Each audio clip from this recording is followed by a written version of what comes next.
Say It, Sheffield's LGBT youth charity. Can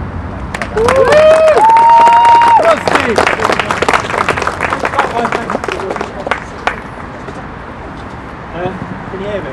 Yeah, I want to start by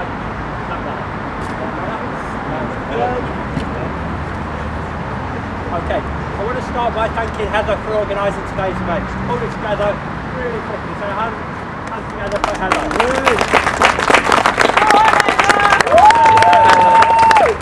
Heather works at Say It, which is not organised on behalf of Say It, but I'm here today on behalf of Say It, which is, many of you know, is a young people's LGBT plus charity. We're really proud of our young people in our charity. I think there's a few of them here today. We join voices in this region calling for Franklin Graham not to be given a platform in this city.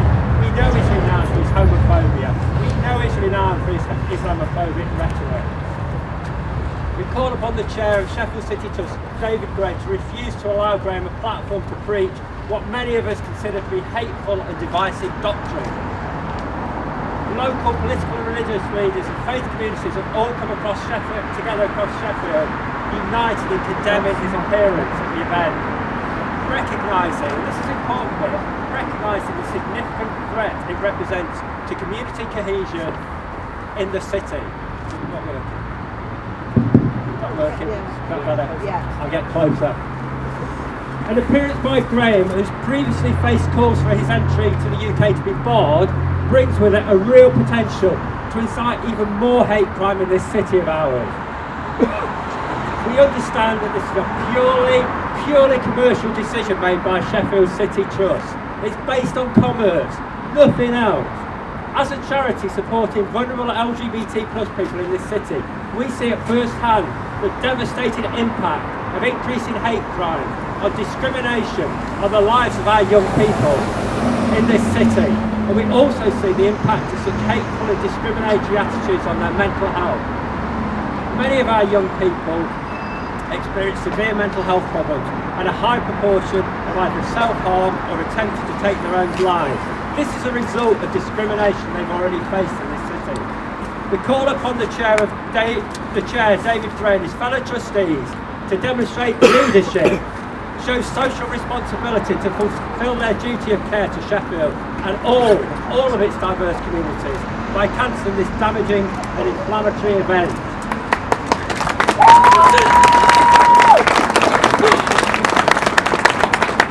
As Max has already said, Graham has a long history of making preposterous and hateful statements about LGBT plus people. He refers to them as predators and he refers to them as perverts. Franklin Graham has stated that he sees LGBT plus people as the enemy of civilisation. This man has been given a platform in this city of ours. He's also an advocate of something called conversion therapy. Thank you. As we know, conversion therapy has been banned in a number of countries. The practice has been scientifically proven to be damaging. Even the NHS is saying it's damaging to health. These are harmful therapies. It's not possible to change somebody's sexual orientation or their chosen identity. And to promote such practices which have led to depression, self-harm and suicide is dangerous.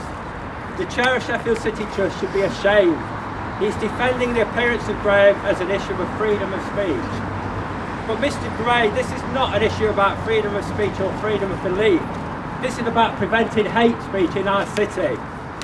Amnesty International recognises that freedom of speech comes with responsibilities, and it can and it should be restricted, particularly when it is hate speech and speech which is incitement to hatred.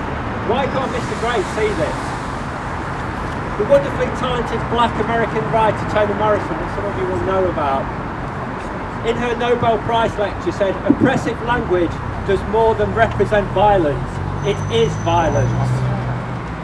Graham inhabits a white, privileged and powerful position which he is exploiting. He's supported by Donald Trump, backed by wealthy corporate sponsors. Bigger boom. He uses his celebrity preacher status to create division, perpetuate dangerous and ill-informed ideas. Young LGBT people and all other minority groups who are targets for Graham's hateful rhetoric simply do not have the same opportunities for their voices to be heard. Our city leaders have acknowledged the real threat to social cohesion and an increase of risk of hate crime this event will represent. David Gray, other trustee members, you still choose to allow this event to take place. This attitude is irresponsible and it is indefensible. I stand here today not only as the chief executive of an LGBT charity, but also as an out and proud gay man, as a queer man. I have witnessed how hate speech translates into hate crime. I remember vividly, Mark and I were in London, and when there were scenes when the Admiral Duncan in Soho was blown up. It was bombed with somebody with a desire to kill and maim LGBT plus people. Someone emboldened to cause death and destruction through hearing and believing lies and falsities about LGBT plus people. I stand here today with my LGBT plus family and with allies of LGBT plus people. I stand here today with my Muslim family. I stand here today with all in this city who speak of unity and speak of equality, justice and fairness. We demand that David Graham and his trustees cancel this event. We will not allow Franklin Graham a platform for hate speech in our city. Islamophobia is not welcome in this city. Homophobia and biphobia are not welcome in this city. And transphobia is certainly not welcome in this city. We will stop Graham. We will stop hate. Franklin Graham, you are not welcome in this city.